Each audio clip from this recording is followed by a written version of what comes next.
रखा है। सबके विचारों से मैं अपने आप को संबद्ध करते हुए दो तीन बात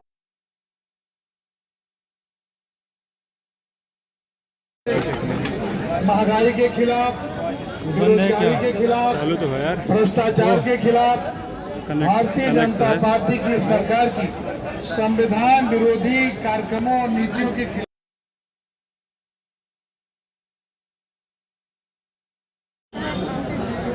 किसी भी संविधान में इनकाउंटर का कोई स्थान नहीं। न्यायालय किस लिए? साथियों, इस मुद्दे को लेकर हमारे सभी साथी अपने अपने घरों से सुबह 8 बजे ही चले होंगे, तब 9 बजे मुख्यालय पहुंचे होंगे और 9 बजे सब तक बैठे हैं। फिर कई कार्यक्रम में आपको जाना भी होगा। मैं 2-3 बातें कहना चाहता हूं साथियों। सभी हमारे माननीय साथियों ने विस्तार से इस बात पर वर्णन किया है। आज जो महंगाई का सवाल है, ये किसी से छुपा हुआ नहीं है।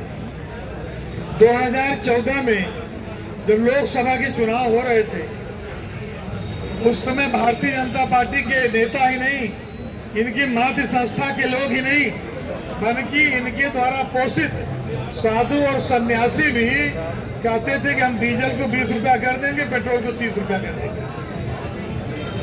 इनके द्वारा पोषित साधु और सन्यासी भी कहते थे डीजल को 20 रुपया कर देंगे, पेट्रोल को 30 रुपया कर देंगे, गैस को 200 रुपया कर देंगे।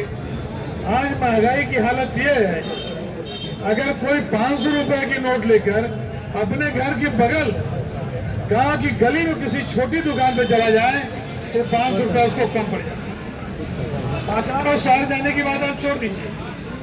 10 बीघे का एक काश्तकार भी, अच्छा किसान भी अपने बेटी या बेटे को किसी अच्छे स्कूल में पढ़ा नहीं सकता। ये महंगाई की हालत है। अब डॉक्टरी की पढ़ाई छोड़ दीजिए, इंजीनियरिंग की पढ़ाई छोड़ दीजिए और डिग्रियां आप छोड़ दीजिए, सामान्य शिक्षा भी आप अपने बच्चों को नहीं दे सकते। महंगाई की हालत ये है। बेरोजगारी चरम सीमा पर है। कल मैं अभी अपने क्षेत्र में एक जगह बैठा हुआ था और ऐसी जगह गया था जहां ज्यादातर भारतीय जनता पार्टी के पूर्व समर्थक, पढ़े लिखे लोग, अध्यापक लोग बैठे थे। और मैं जैसे बैठा, एक तरफ से सब लोग ऐसा रोना शुरू किया, सरकार के खिलाफ इस तरह से बोल रहे थे। हमने कहा एक चीज आप बताइए, आप हमसे ज्यादा पीढ़ी दिखाई दे रहे हो, लेकिन जब वोट देना होता तो आप क्या करते हो? तो वहां सब चुप हो गए। तो वहां सब चुप हो गए। बेरोजगारी की हालत है। हम पिछड़े और दलितों के घर के ही बच्चे, कलियत के बच्चे ही नहीं कॉलेजों में, यूनिवर्सिटियों में पढ़ रहे हैं। वो लोग जो भारतीय जनता पार्टी के समर्थन में गांव गली में नारे लगाते थे, जबरदस्ती बूथ कब्जा करते थे, उनके बच्चे भी कॉलेजों में, यूनिवर्सिटियों में पढ़ रहे हैं। उनके बच्चों की नौकरियां नहीं मिल रही। जब पेपर लीक हो रहा है तो सबके लिए लीक हो रहा है। चौथी बार नीट का पेपर लीक हुआ, नीट का चौथी बार। और आप बताइए, जब नीट का पेपर लीक हो रहा है तब एक पेपर लीक होना बाकी है। इस देश में सिर्फ एक पेपर लीक होना बाकी है, बस बाकी सारे पेपर अब तक लीक हो चुके हैं। लगभग 90 की संख्या में भारतीय जनता पार्टी की सरकार बनने की 90 से ज्यादा अब तक पेपर लीक हो चुके हैं। हमारे माननीय प्रधानमंत्री जी हैं, अभी जनता को गुमराह करने के लिए एयरफोर्स के जहाज से पेपर भेजेंगे। भाई, जहाज से ट्रांसपोर्टेशन में थोड़ा लीक होता है, जहां छपता है वहां से लीक हो रहा है, जो पहुंचा रहा है वो लीक करता है, जिसके पास पहुंचता है वो लीक करता है। जो आपके साथी, जिनको आपने परीक्षाएं कराने की जिम्मेदारी ले रखी है, जो आपके पड़ोसी लोग हैं, ये पेपर लीक करते हैं। इस पर लोगों का ध्यान न जाए, इसलिए एयरफोर्स के जहाज से वो पेपर भेज रहे हैं।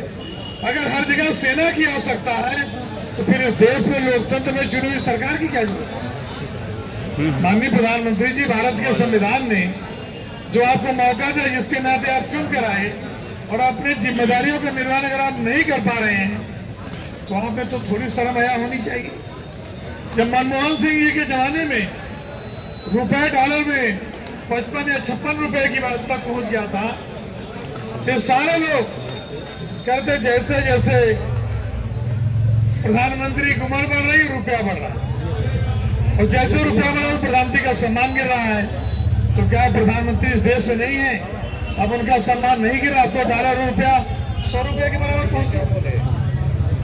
लोकसभा के चुनाव माननीय प्रधानमंत्री जी ने कहा कि इंडिया गठबंधन के लोग आएंगे तो आपका मंगलसूत्र छीन लेंगे। यहाँ महिलाएं बहुत बैठी हैं, लगभग सभी मंगलसूत्र वाली यहाँ बैठी। अब जब ये हो जाने दो। अब मंगलसूत्र छीनने की बात छोड़िए, सोना खरीदना बंद कर दो, तभी हम समझ गए थे कुछ गड़बड़ होने वाला, तभी हम समझ गए कुछ गड़बड़ होने वाला है। जैसे कहा इन्होंने सोना बंद कर दो, तुरंत 1,10,000 करोड़ का 1,10,000 करोड़, जिसको गिनती में लिख रहा शायद हम आप नहीं, 1,10,000 करोड़ का सोना इन्होंने धीरे से बेच दिया। एक बार चंद्रशेखर जी के जमाने